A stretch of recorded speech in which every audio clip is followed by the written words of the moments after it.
How college tennis became a Grand Slam incubator and took over the Australian Open.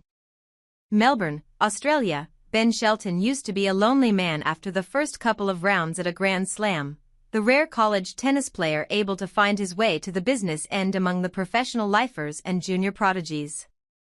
A lot changes in a few years.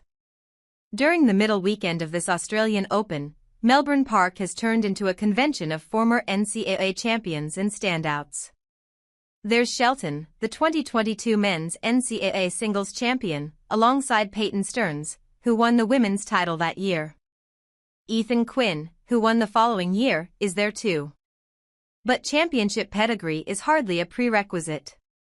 When Shelton, a former University of Florida Gator, looked across the net Saturday afternoon during his third-round match, he saw an old rival, Valentin Vasher out of Monaco, who played for Texas A&M. He said playing a college guy provided extra motivation in his 6-4, 6-4, 7-6-5 win. Another rival, former Texas Longhorn Elliot Spitzeri, gave defending champion Jannik Sinner fits on Rod Laver Arena, as the sun beat down on the hottest day of the tournament so far. Spitzeri, who played in the heat of Texas and often trains in the swelter of South Florida, had Sinner out on his feet, tied at a set apiece early in the third set, before the heat rule that closed the roof and changed the conditions helped to save the cramping defending champion from a possible exit. Shelton isn't surprised.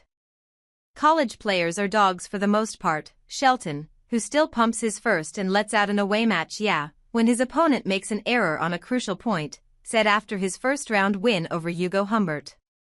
Dog is about the highest compliment Shelton can give to a fellow player. It's a player who fights to get what they want rather than ask for someone to give it to them. A player who puts in extra work on the practice court, someone who's willing to stick for a buddy, who won't pull out of a doubles match even if they have just gone the distance in singles and would rather do anything than hit more balls. In college, a dog was a player who kept up his grades, gave teammates pep talks, and knew the coach had 10 guys to worry about, not one.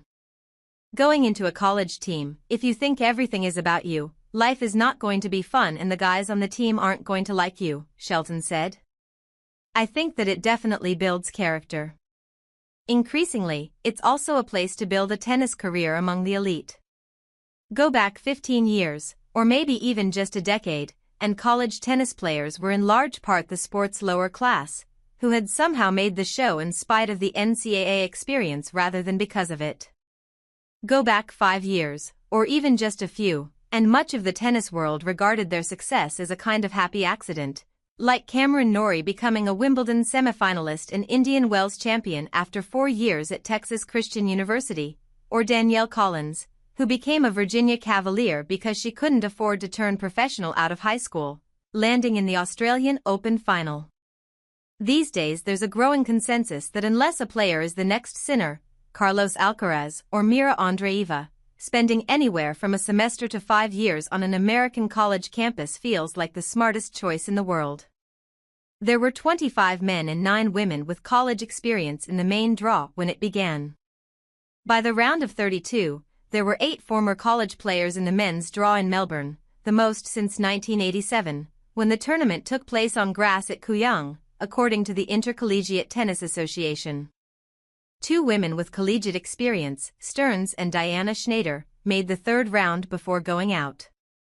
I tell everyone, if I were to do it again, I would have gone to school, would have gone to Georgia, said Tommy Paul, who decided to skip college after winning the French Open boys title in 2015.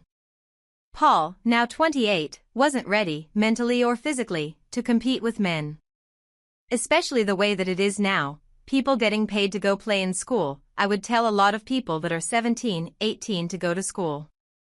The pay for college athletes, on top of scholarships that cover education, room and board, is just the start. It wasn't long ago that tennis programs at all but a handful of colleges were athletic department afterthoughts that had to scrounge for funding that football and basketball teams, the so-called revenue sports, gobbled up.